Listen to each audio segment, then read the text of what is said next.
last report I got in your area was 50 to 60 people in Western North Carolina that are already inexplicably sick. And by inexplicably, I mean they don't know what's wrong with them.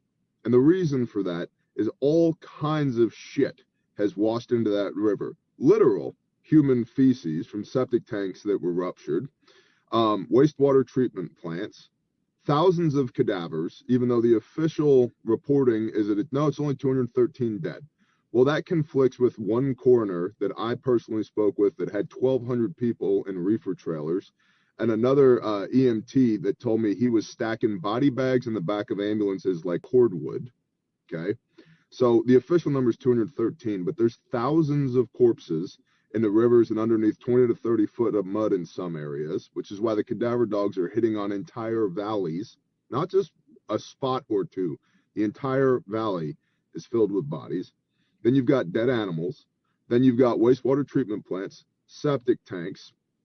You've got NFS, Nuclear Fuel Services, that lost, the official reporting is they lost training barrels, right? Training barrels, 55-gallon drums that they use for training purposes, even though, part of what we do on the Caleb House side is very intelligence driven. And so some of my Caleb House guys came out for this grindstone operation because we needed intelligence.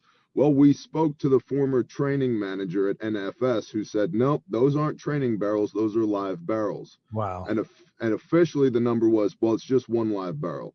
Then it was 5 live barrels. Then it was a semi-load, 250 55-gallon drums. And we know because the semi was found and documented under 10 foot of mud.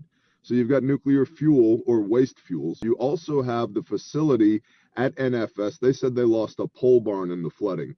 They didn't. They lost a 10,000 square foot decontamination unit and all the contaminated parts and all the decontamination equipment washed into the river. Then you've got a PVC plant. You've got multiple concrete plants, all of which washed into the river. And part of the problem here is that there are hundreds of homes that should be condemned. And I'm not for the government condemning people's homes.